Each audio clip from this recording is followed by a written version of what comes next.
I really enjoyed working with that cement bunny garden substrate, and we're going to keep those spring vibes going with another tutorial today, which includes another cement substrate.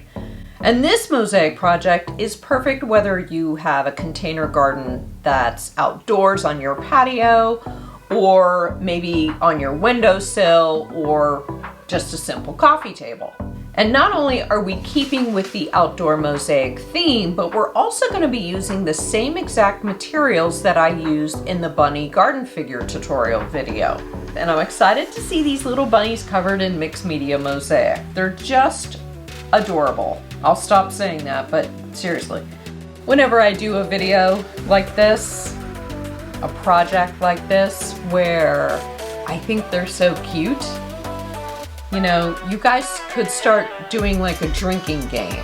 Or if you don't drink, you could do I get another piece of chocolate if Julie says, "Oh, this is so cute," or "I just love it." Let's get to it. Welcome back. And if you're new here, my name is Julie. And on this channel, we talk about tips, tricks, tools, adhesives, materials, and specific mosaic projects, all to shorten your learning curve when it comes to creating mosaic art. So if that sounds like something you'd be interested in, please consider subscribing. If you watched my last video where I covered a cement bunny garden figure with mixed media mosaic, then you know we have officially welcomed the spring season here on my channel. I really enjoyed working with that cement bunny garden substrate, and we're going to keep those spring vibes going with another tutorial today, which includes another cement substrate. And this mosaic project is perfect whether you have a container garden that's outdoors on your patio, or maybe on your windowsill, or just a simple coffee table. And not only are we keeping with the outdoor mosaic theme, but we're also going to be using the same exact materials that I used in the bunny garden figure tutorial video. And we'll talk more about those materials a little later in the video. And the substrate today is also a bunny, just like in the last video, which I mentioned already, and it's these adorable little bunny garden stakes. I think they're really cute, and when I saw them, I thought that would be so fun to have a mosaic bunny family. And before we get too deep into this video, I just wanted to let you know that I will link not only the substrates that I'll be using, but also any of the materials that I'm able to list and link. You'll be able to find a full list of all of that stuff down below in the description. And as I mentioned, all of the bunny garden stakes will be using the same materials that I used on the garden bunny figure, but they're not going to be tiled in the same way, and I will explain why that is once we get a little further into the video. And if you're watching this video and you're thinking, yeah, I would really love to do mosaic garden stakes, but I really don't want to do a bunny, you're in luck, because I have done another video on this channel where we did a garden stake. We covered it with stained glass and glass tile. And so I will include a link to that video down below in the description as well.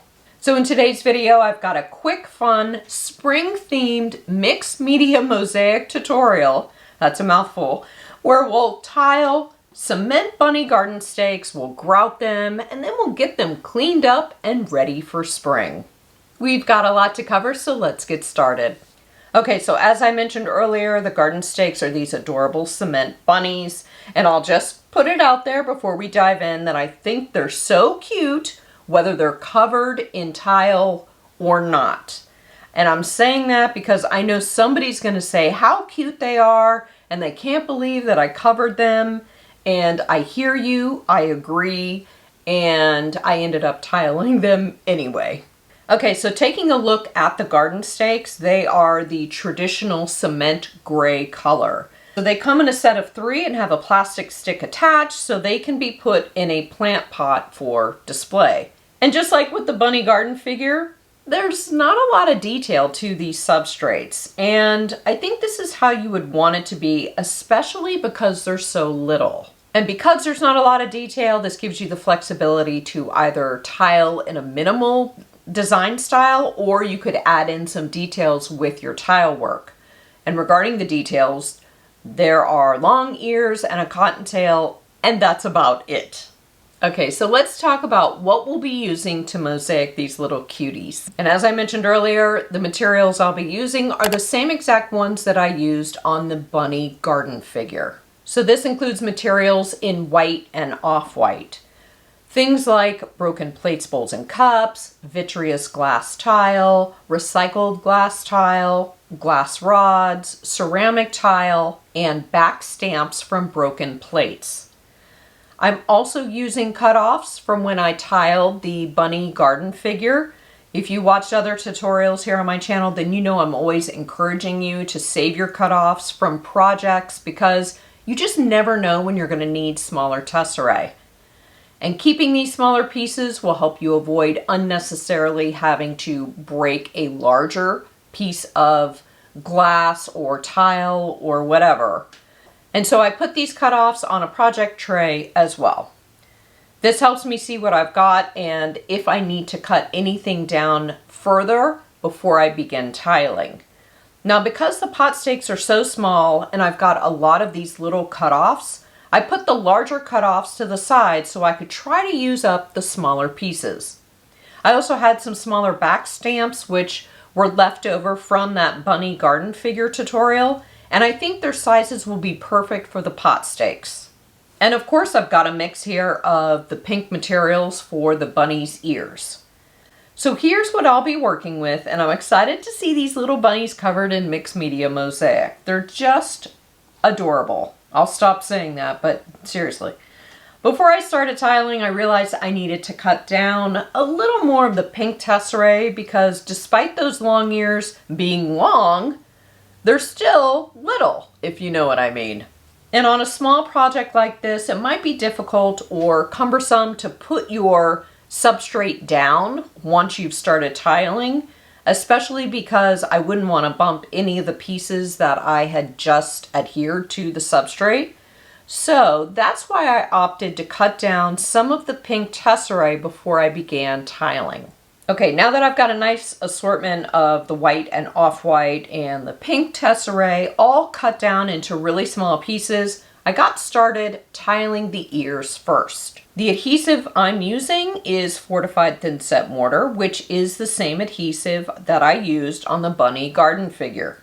Thinset is a cement-based adhesive, which is not only perfect to use when working on a cement substrate, but it's also ideal for mosaics which will ultimately be placed outdoors or near moisture. And when I say fortified thinset, this can also mean polymer modified, and so you'll want to look for these phrases when shopping for thinset. The thinset options I've included down below in the description are fortified. And if you aren't sure how to mix up thinset, I've done a video here on my channel demonstrating how to do that, and I'll include a link to that video down below in the description for you as well. And if you're curious about other adhesives you could use, you could try Epoxy Sculpt, which is a clay-based adhesive. That would be another great option for this project. So I applied thinset to the substrate by buttering it on the first ear using a wood craft stick. Now doing this allows me to keep hold of the substrate in one hand whenever needed while I adhere tesserae with the other. And as you can imagine, as we get deeper into the tiling, it will be very difficult for me to put this down on my work table once the body or torso is freshly tiled. We have a problem here. Soon after I started tiling the ear, I realized I didn't like how things were going. I didn't like how it looked. And the materials, and although they're pretty thin, they felt too thick for how small this substrate is. And as I said a little earlier, the ears, although they're long, they are still short because the substrate is small to begin with. So I didn't waste any time trying to talk myself into liking how things were looking. I quickly scraped off all of the tesserae and adhesive from the ear. I made sure to clean off any evidence or residue that tesserae or thinset was ever on the ear. And so I pivoted and I changed the plan and I came up with a different design, and it turned out that it was one that I liked even better. Now, I hope that this helps you see that no matter what skill level you're at or how many years you've been mosaic making, that sometimes you just have to start over and pivot. I spent about 5 mental seconds on the fact that I wasn't liking how the ear was looking, and I adjusted ASAP. No hemming and hawing, I just cleared everything off and mentally moved on because I wanted to get back into a tiling flow and start enjoying myself again. This is an important lesson. No, nobody likes starting over. Absolutely, I think we're all in agreement on that. But sometimes it is for the best. And the sooner you can pivot, change direction, accept the fact that what you originally had planned just wasn't going to work out, you'll be able to get back to your project and into a tiling flow much quicker. And yeah, sometimes crap happens, and that's okay. Pivot, be flexible, and know how to recover. And let me tell you that once I made the decision to move on, the tiling went very quickly. And I decided that not only was I not going to tile the ears, but I wasn't going to tile the head either.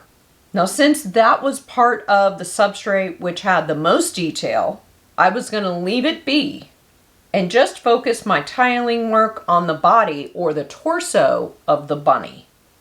I had so many little tesserae to choose from that I never had to put the garden stake down on my work table. I kept finding the perfect piece, which allowed me to keep going and be in the flow of tiling. Now, this is a benefit to cutting your tesserae ahead of time when tiling something so small like these garden stakes. I should also mention here that each garden stake had one back stamp from a plate.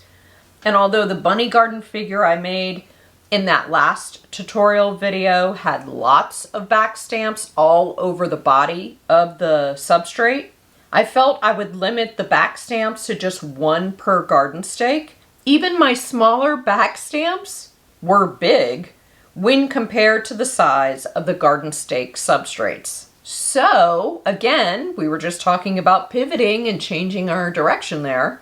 It was obvious to me when I was tiling that one back stamp per garden stake was not only enough, but it commanded more of the spotlight or the attention of the mosaic, which I liked. Now, another reason I decided to just tile the body was that if you remember on the bunny garden figure, the way I tiled that mosaic was as if the bunny had a coat on. And I wanted to loosely include that design element on the garden stakes as well. Because remember, I'm trying to sort of give a feel that we got a little bunny family going on here. Now, I didn't get super detailed or tile in a structured way on the garden stakes like I did on the bunny garden figure, but at least I could loosely include that coat detail in some sort of way. And although I have to say, once I was finished tiling the garden stakes, I sent a couple pictures to my best friend, and she said it looked like the bunnies were popping out of an egg. And I loved them even more after that. I didn't see it until she said it. And I mean, isn't it just so spring to have bunnies and eggs? And so I think that my idea worked out even better than I had planned. Anyways, like I said, the tiling went pretty quickly, less than 20 minutes for each garden stake. I would say that's really good. Okay, so after I was done tiling the garden stakes, I decided that I was going to do something to reinforce where the stick joined the cement of the substrate. I'm doing this out of an overabundance of caution, and I'll tell you why. So, I have no clue how this stick was attached to the substrate. Was it glued in after the cement was cured? Or was it just stuck in there after the cement was poured? Who knows? So one way around this I smoothed on a very thin layer of the same thinset that I was just using as my adhesive. I was very careful when covering the bottom of each of the garden stakes, making sure I made contact with the stick as well as the cement substrate. And I did this step at the same time as the tiling. So that's why I said I very carefully smoothed on a thin layer of thinset. You know, you want to be careful not to knock into the tesserae on the substrate while, it's trying to dry. And as you can see, I'm using a toothpick to smooth on the thinset in an effort to try to avoid disturbing any of the tesserae on the substrate. Now, if you feel like you can't be careful, because of your tiling design or whatever, then you can certainly do this step after your tile work is dry. And I'll also say that you can skip this step altogether if you don't mind taking a chance on, if the stick will stay in the substrate or not. But I'm not willing to take that chance. Plus, this step right here takes about 1 minute to complete. It's worth it. Now, I forgot to get video of how I kept them upright to dry, but here are the pictures that I sent to my best friend when she commented that they look like bunnies popping out of an egg. I just put them in the potted orchid on my workbench, making sure that the bottom of the garden stake wasn't touching the pot of the orchid. So that's important because remember, thinset is an adhesive. So if the garden stake were to rest there and, while drying, make contact with the orchid pot, then it would end up being glued to the orchid pot. And of course, we don't want that. So you need to prop up your garden stakes in a way that allow them to have no contact until they are fully dry. I'm really excited about how these are tiled, and I'll let them sit and fully dry for at least 24 hours before I move on to the next step. And if you're wanting to make your own bunny garden stakes, I will include a list down below in the description, not only for the substrates, but also any of the materials that I used that I'm able to find links for.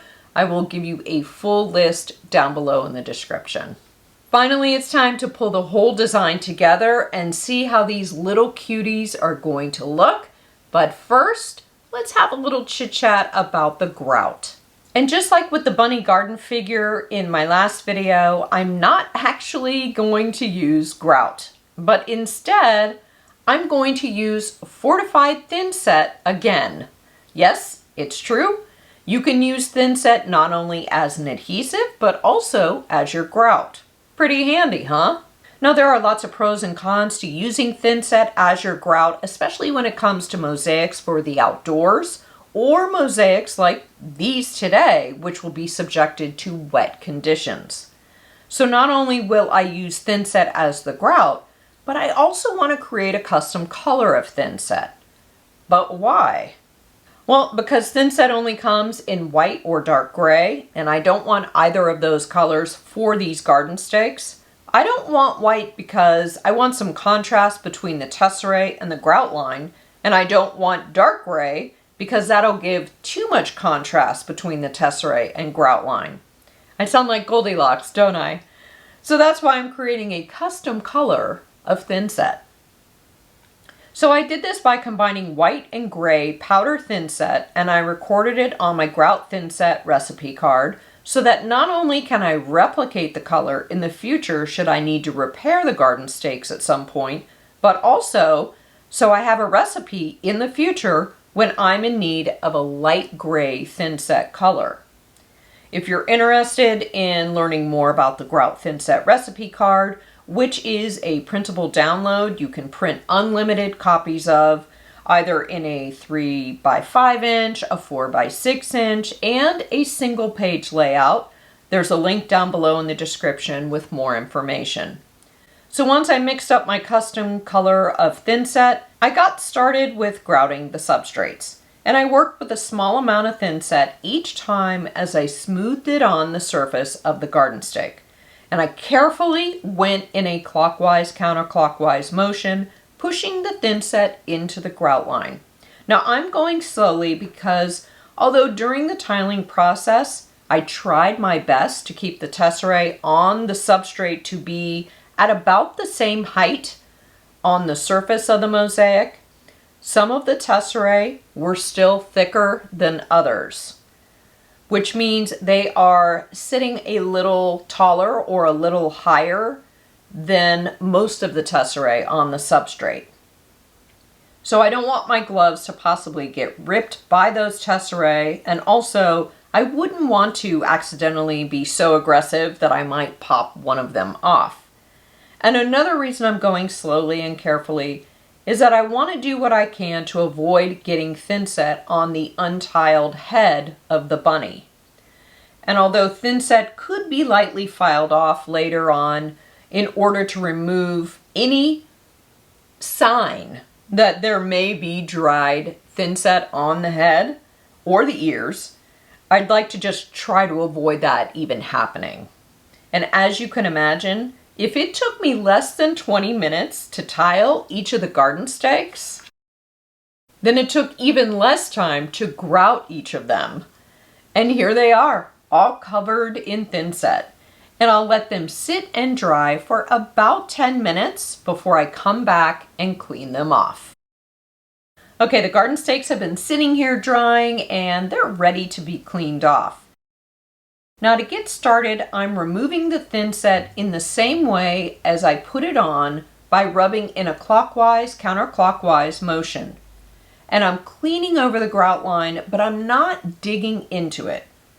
And I'm also cleaning off the surface area of each tesserae, making sure all of the borders of each tesserae are exposed. Now at the top of the tiled area where the body meets the bunny's head, I'm smoothing over the thinset on there as well, making sure there's a clean line of thinset and tesserae. And I'm doing the same thing in the area at the bottom of the bunny's body. And I'm creating a nice smooth edge of the thinset. And once I went over all 3 of the garden stakes to clean off the thinset, I went back over them a second time to check that all of the surface areas of the thinset were exposed and free of any thinset.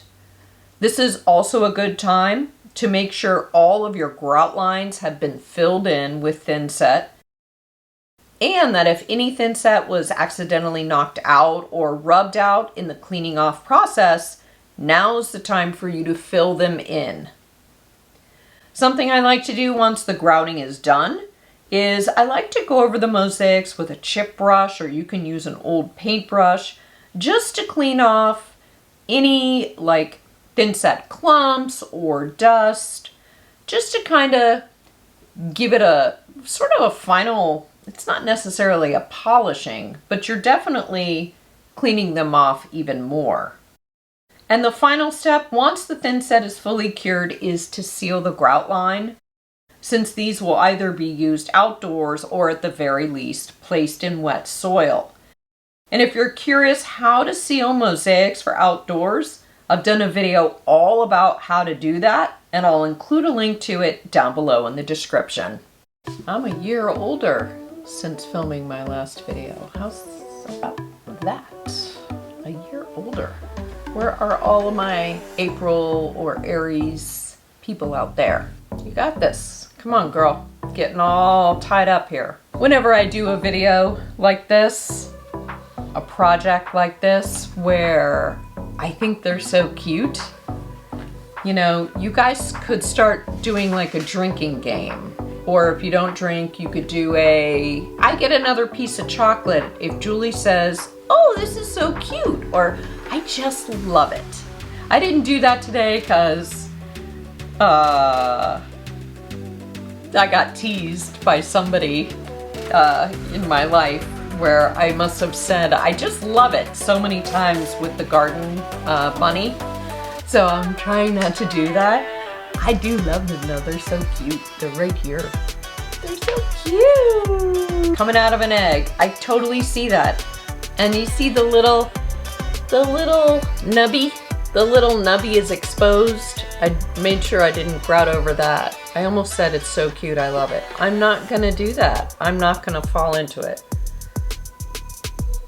It's so festive, it's so season appropriate, and if you're like me and you like to garden, it's fun to have little accessories in our plants. And I don't know, to me, mosaics and the outdoors like go hand in hand. It's just a perfect art form for outdoors. Anyways, thank you for spending some time with me today. I so appreciate you being here and for your continued support. I will see you soon, my friends. You keep creating. Bye. For more mosaic inspiration, check out one of these 2 videos. Thanks for watching, and I'll see you soon. Bye.